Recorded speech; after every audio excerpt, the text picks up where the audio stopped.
నమస్తే welcome to మన Telugu TV నేను గౌరీ బుల్సిల ముందుగా హెడ్లైన్స్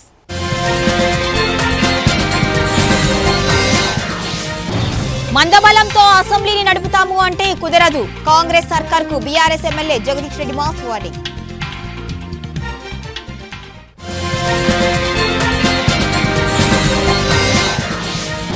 బెట్టింగ్ యాప్స్ కేసులో కీలక మలుపు 19 మంది బెట్టింగ్ యాప్ల ఓనర్లపై కేసులు నమోదు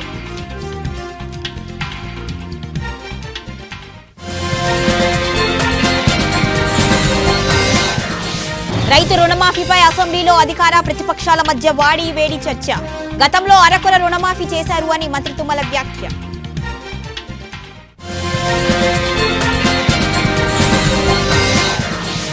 ఫోన్ ట్యాపింగ్ కేసులో కీలక మలుపు సుప్రీంకోర్టులో శ్రావణ్ కుమార్ కు ఊరట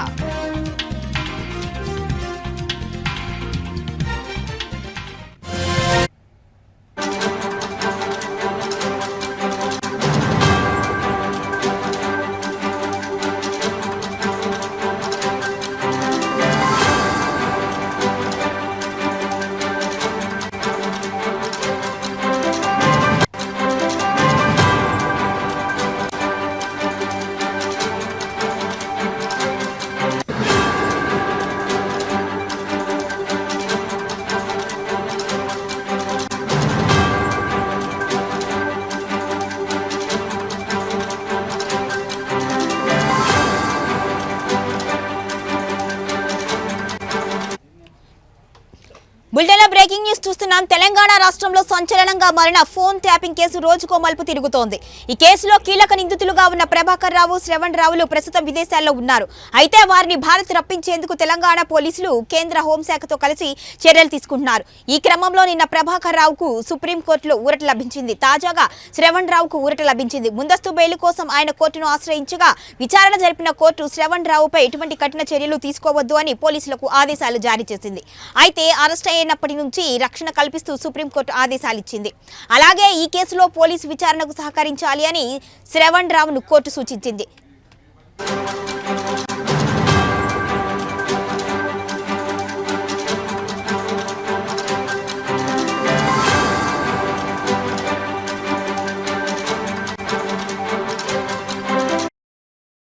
ఇక తెలంగాణలో సంచలనంగా మారిన ఈ కేసు స్పెషల్ ఇంటెలిజెన్స్ బ్రాంచ్ చుట్టూ తిరుగుతోంది.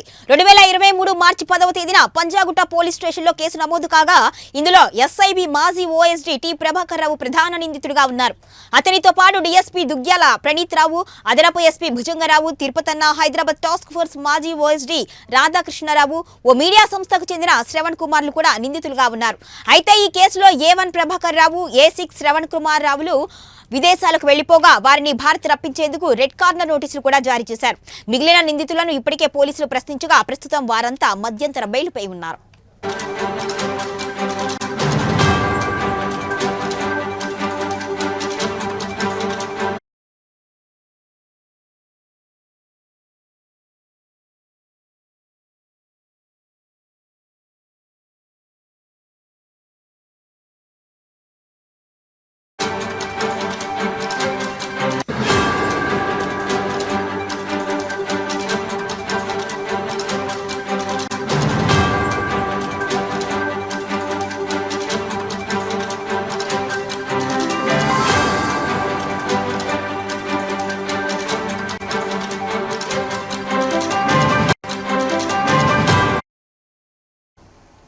బులెటిన్లో మరో బ్రేకింగ్ న్యూస్ చూస్తున్నాం. రైతు రుణమాఫీపై అసెంబ్లీలో అధికార ప్రతిపక్షాల మధ్య వాడి వేడిగా చర్చ జరిగింది. బడ్జెట్ పద్దులపై చర్చ సందర్భంగా ప్రతిపక్ష సభ్యుల వాదనలపై శాసనసభలో మంత్రి తుమ్మల మాట్లాడారు. గత బీఆర్ఎస్ ప్రభుత్వం 4 విడతల వారీగా రుణమాఫీ చేస్తే వడ్డీకే సరిపోలేదు అని విమర్శించారు. రెండోసారి అధికారంలోకి వచ్చిన తరువాత ఎన్నికలకు 3 నెలల ముందు రుణమాఫీ ప్రారంభించగా అందులో సగం మందికి రుణమాఫీ కాకపోతే ఆ భారాన్ని కూడా తమ ప్రభుత్వమే భరించింది అని తెలిపారు.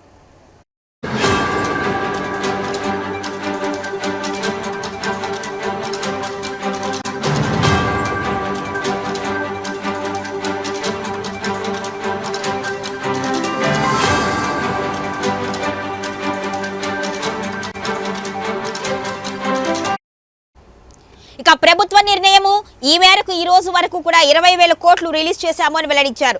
మార్చి 31వ తేదీలోపు రైతు భరోసా నిధులు రైతుల ఖాతాల్లో జమ చేస్తాము అని చెప్పుకొచ్చారు. ఇక రైతులను మోసం చేసిన వాళ్ళు, దగా చేసిన వాళ్ళు, ముంచిన వాళ్ళు రుణమాఫీ గురించి మాట్లాడితే అసహించుకుంటున్నారు అని, ప్రజల్లో అపహాస్యం పాలవుతున్నారు అని మంత్రి పేర్కొన్నారు.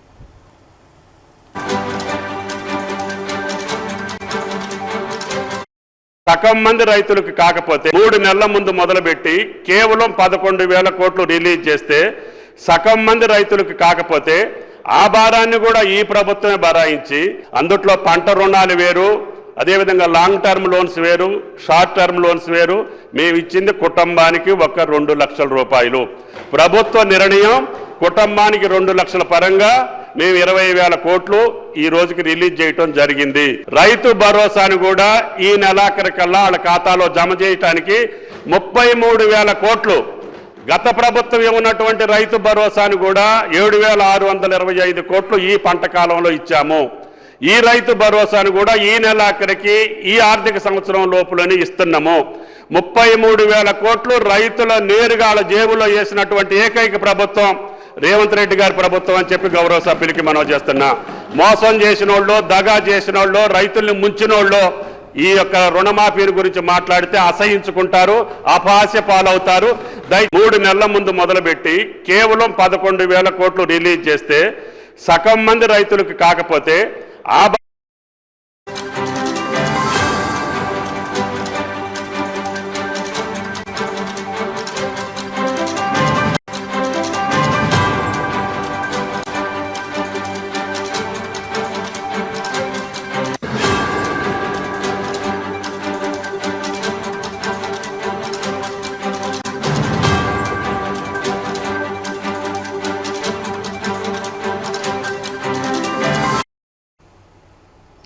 బులెటిన్లో మరో బ్రేకింగ్ న్యూస్ చూస్తున్నాం. తెలంగాణ శాసనసభ నుంచి సస్పెన్షన్ కు గురైన బీఆర్ఎస్ ఎమ్మెల్యే మాజీ మంత్రి జగదీష్ రెడ్డి ఇవాళ అసెంబ్లీ వద్ద రచ్చ చేశారు. అసెంబ్లీకి రావద్దని సూచించిన చీఫ్ మార్షల్ కరుణాకర్ తో వాగ్వాదానికి దిగారు. తనను అసెంబ్లీకి రావద్దు అని స్పీకర్ ఇచ్చిన బులెటిన్ చూపించాలి అని డిమాండ్ చేశారు. సభలో చేసిన వ్యాఖ్యల కారణంగా జగదీష్ రెడ్డిని ఈ సస్పెన్షన్ పూర్తి కాలం సభ నుంచి స్పీకర్ బహిష్కరించిన సంగతి తెలిసిందే.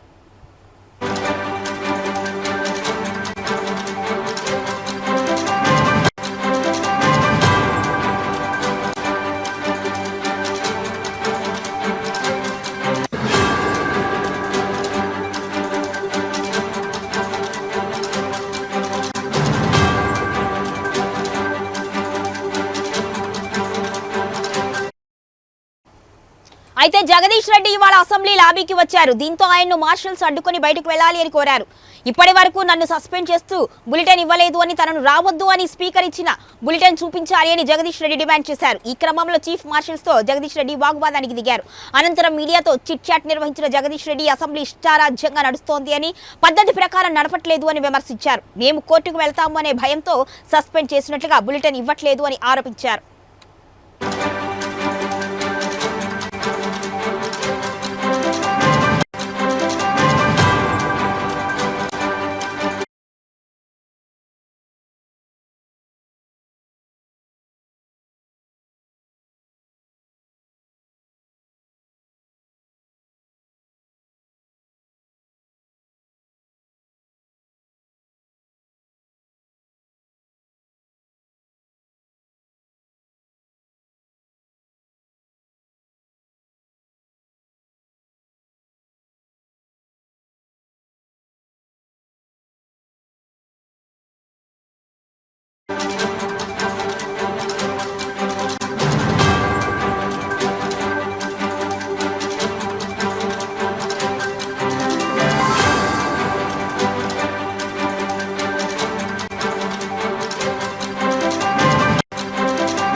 బులెటిన్లో బ్రేకింగ్ న్యూస్ చూస్తున్నాం. బెట్టింగ్ యాప్స్ ప్రమోషన్ వ్యవహారం టాలీవుడ్ ను కుదిపేస్తున్న విషయం తెలిసిందే.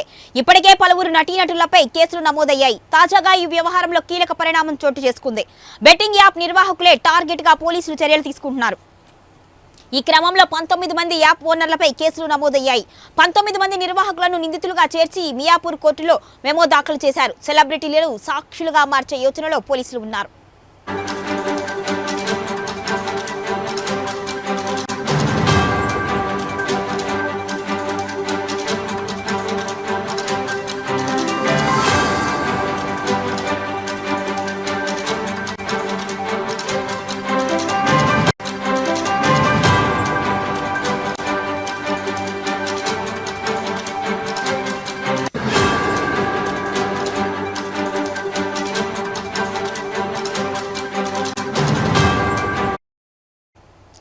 బెట్టింగ్ యాప్లను ప్రమోట్ చేసిన వారి స్టేట్మెంట్లను పోలీసులు రికార్డ్ చేశారు. ఛార్జ్ షీట్లో బెట్టింగ్, ఆన్లైన్ గేమింగ్ పై ప్రచారం చేసిన ఇన్ఫ్లుయెన్సర్లు సైతం చేర్చే అవకాశం ఉన్నట్లుగా కూడా తెలుస్తుంది. ఇల్లీగల్ బెట్టింగ్లకు నిర్వాహకులే బాధ్యులు అని పోలీసులు ప్రాథమిక ఆధారాలు సేకరించారు. ఇప్పటికే పలు సెక్షన్ల కింద కేసు నమోదు చేశారు. ఐటీ యాక్షన్ సెక్షన్ 66D కింద కూడా కేసులు నమోదయ్యాయి. పంజాగుట్ట పోలీస్ స్టేషన్లో 8 మందిపై, మియాపూర్ పోలీస్ స్టేషన్లో 25 మందిపై కేసులు నమోదయ్యాయి.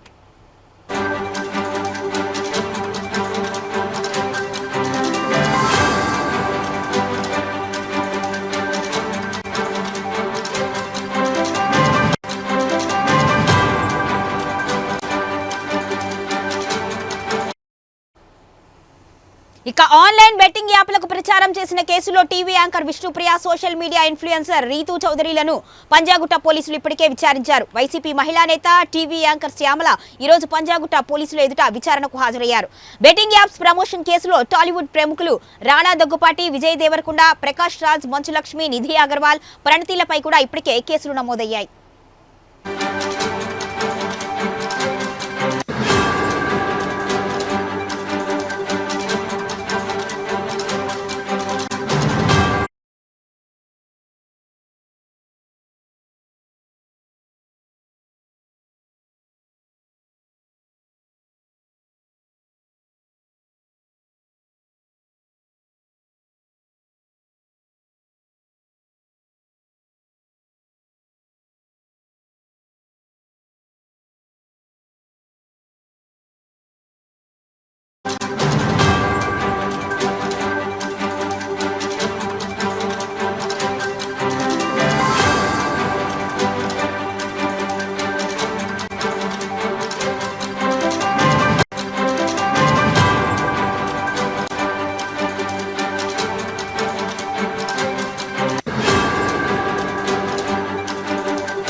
క్రికెటర్ యువరాజ్ సింగ్ పై పంజాగుట్ట పోలీస్ స్టేషన్లో ఫజల్ అనే వ్యక్తి ఫిర్యాదు చేశారు.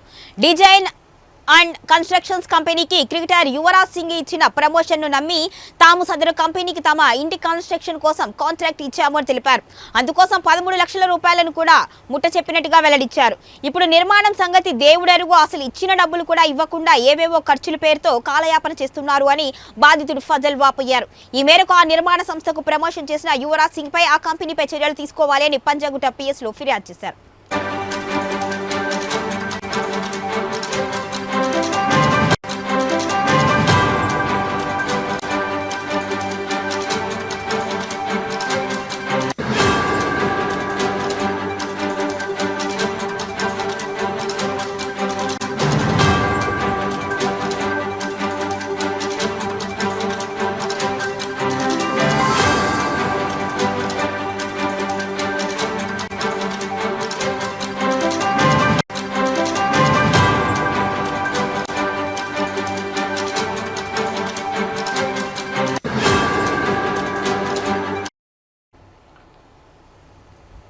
ఇక క్రికెటర్ యువరాజ్ సింగ్ పై పంజాగుట్ట పోలీస్ స్టేషన్లో ఫజల్ అనే వ్యక్తి ఫిర్యాదు చేశాడు. డిజైన్ అండ్ కన్స్ట్రక్షన్ కంపెనీకి క్రికెటర్ యువరాజ్ సింగ్ ఇచ్చిన ప్రమోషన్ను నమ్మి తాను సదరు కంపెనీకి తమ ఇంటి కన్స్ట్రక్షన్ కోసం కాంట్రాక్ట్ ఇచ్చాము అని తెలిపారు. అందుకోసం 13 లక్షల రూపాయలను కూడా ముట్టజెప్పాము అని వెల్లడించారు. ఇప్పుడు నిర్మాణం సంగతి దేవుడెరుగు, అసలు ఇచ్చిన డబ్బులు కూడా ఇవ్వకుండా ఏవేవో ఖర్చుల పేరుతో కాలయాపన చేస్తున్నారు అని బాధితుడు ఫజల్ వాపోయాడు. ఈ మేరకు ఆ నిర్మాణ సంస్థకు ప్రమోషన్ చేసిన యువరాజ్ సింగ్ పై ఆ కంపెనీపై చర్యలు తీసుకోవాలి అని పంజాగుట్ట PS లో ఫిర్యాదు చేశారు.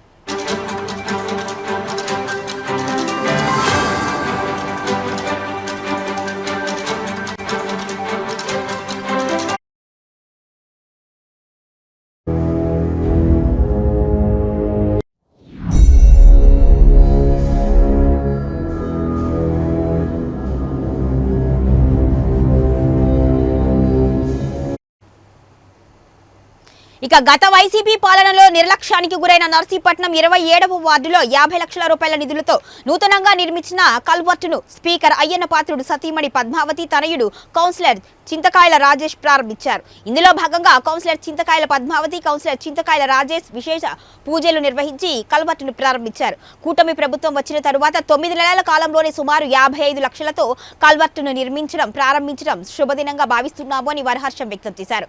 గౌరవ స్పీకర్ అయ్యన్న పాత్రుడు అభివృద్ధి ప్రదాత అన్న మాటకు ఇదే నిదర్శనము అని అన్నారు.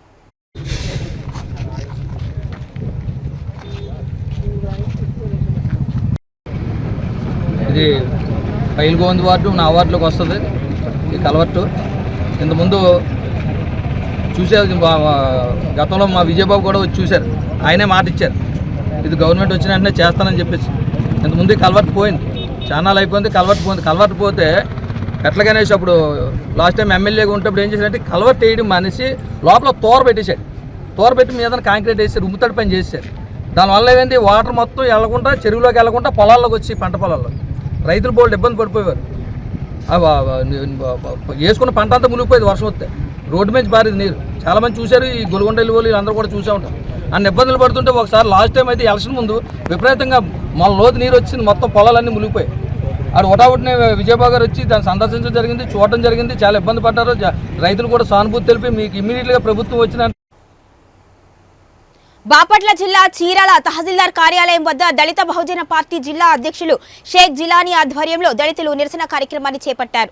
తూర్పుగోదావరి జిల్లా నల్లచెర్ల మండలం దూబచెర్ల గ్రామం గాంధీనగర్లో ప్రపంచ మేధా భారతరత్న డాక్టర్ బాబాసాహెబ్ అంబేద్కర్ విగ్రహానికి చెప్పుల దండ వేసిన దుండగులను కఠినంగా శిక్షించాలి అని వారు డిమాండ్ చేశారు. ఈ కుల విషయం అనేది చావకపోవడం చాలా బాధాకరమైన విషయం. ప్రపంచం మొత్తం ఎక్కడో ఉంటుండే మన భారతదేశం ఈ కుల విషయం మీద, ఈ కులం దాని మీద పెట్టుకుని ఎక్కడో ఉన్నారు. ఈ రోజు చూడండి, మన పక్కన జిల్లా తూర్పుగోదావరి జిల్లా నల్లజర్ల మండలం దోబచర్ల గ్రామంలో గాంధీనగర్లో ప్రపంచ మేధావి భారతరత్న డాక్టర్ బాబాసాహెబ్ అంబేద్కర్ విగ్రహానికి చెప్పులు తెచ్చిన దుండగులు ఏం చేయాలి, వృద్ధి చేయాలి. అలాంటి కఠినమైన అలాంటి పబ్లిక్ లో వృద్ధి చేయాలి. అలాంటి దుండగులు వృద్ధి ఇస్తే కానీ ఈ రోజు ప్రపంచ మేధావి రక్షణ లేనప్పుడు సామాన్య మానవుడి మల్లాంటి వాళ్ళకి, ఒక్క సామాన్యుడికి రక్షణ ఉంటుందా? మహిళలకు రక్షణ ఉందా? చూసారా, నేను ఒక పాప మహిళలకు అత్యాచారం చేసి చంపేశారు. ఎంత దారుణం అండి. అసలు ఎక్కడున్నాం మనం? ఇంకా మనం భారతదేశంలో ఉన్నామా, లేకపోతే ఎక్కడున్నా అమెరికా పక్క దేశాల్లో ఉన్నామా, రఘు దేశంలో ఉన్నామా? ఇది గ్రహించాలి మిత్రులారా. ఇకనైనా రాష్ట్ర ప్రభుత్వం వెంటనే స్పందించి దానికి కారణమైన దుండగులు వెంటనే వృద్ధి చేయాలి. వృద్ధి చేసేవారు మా దళిత బహుజన పార్టీ పోరాడుతూనే ఉంటుంది. అలాగే నిన్న ఒక మహిళని, ఒక సోదరిని అతి కిరాతంగా రేపు చేసి చంపేశారు. వాళ్ళ దుండగులు కూడా వెంటనే వృద్ధి చేయాలి, కఠినంగా శిక్షించాలని మా దళిత బహుజన పార్టీ డిమాండ్ చేస్తూ, అలాగే ప్రపంచ ఏలూరు నగరంలో అమీనాపేటలో ఉన్న Shri Suresh Chandra Bahuguna police English medium school విద్యార్థుల ప్రమాణాన్ని మరింత పెంచేందుకు నగరానికి చెందిన సమాజ సేవకులు కేకే గుప్తా ఉదార స్వభావంతో 8 కంప్యూటర్లు ఏలూరు జిల్లా ఎస్పీ కె ప్రతాప్ శివకిషోర్కు అందజేశారు. అదేవిధంగా జిల్లా SP Suresh Chandra Bahuguna English medium school మంచినీటి సదుపాయం కల్పించేందుకు 200 లీటర్ల సామర్థ్యం గల కూలింగ్ వాటర్ ఫ్రెషర్, 65 లీటర్ల కెపాసిటీ కలిగిన 4 స్కూల్ హెడ్ మాస్టర్కు అందించారు. విద్యార్థుల శారీరక మానసిక ఆరోగ్యాన్ని మెరుగుపరచడమే లక్ష్యము అని తెలిపారు. ఎస్పీ గారికి అందజేస్తాము స్కూల్ అందజేయడానికి. ఆ సందర్భంగా మేము తన వాళ్ళకి మళ్ళీ వెనక్కి సొసైటీకి వెనక్కి ఇవ్వడం, మనందరం ఈరోజు బాగుంటే సొసైటీ నుంచి మనం ఎంతో పొంది ఉంటాం. అది విద్య కావచ్చు, వ్యాపారంలో కావచ్చు.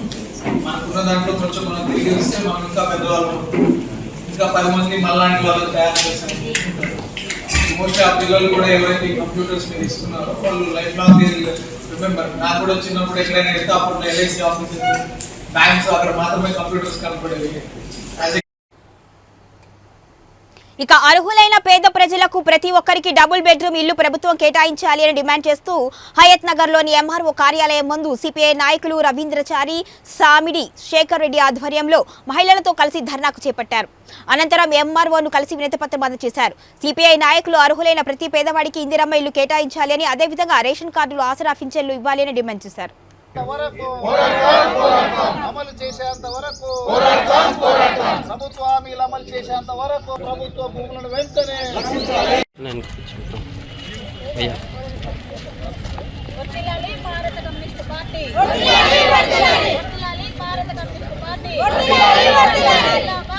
అప్లై చేసుకున్నా వారికి డబుల్ బెడ్రూమ్లు ఇవ్వకపోగా, దాంతోపాటుగా రేషన్ కార్డు లేని కారణంగా ఇప్పుడున్నటువంటి ఇందిరమ్మ ఇండ్లకు సంబంధించి అప్లికేషన్లో రేషన్ కార్డు లేదని ఒక సాకుతో ఇందిరమ్మ ఇండ్లకు సంబంధించినటువంటి అభ్యర్థనను మీ సేవలో తిరస్కరించడం జరుగుతుంది.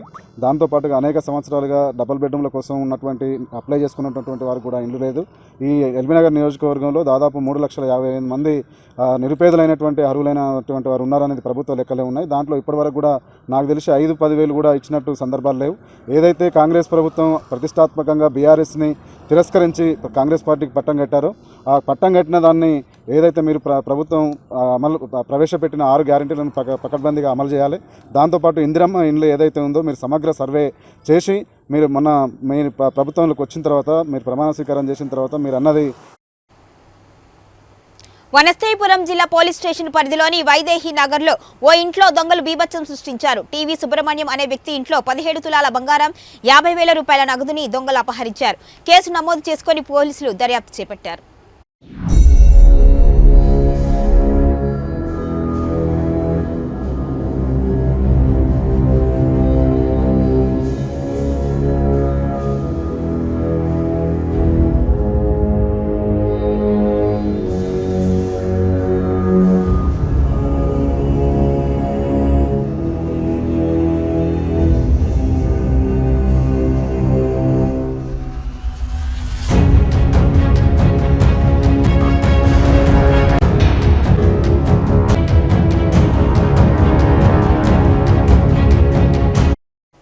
ఇవి బులెటిన్ అప్డేట్స్. కీప్ వాచింగ్ మన తెలుగు టీవీ.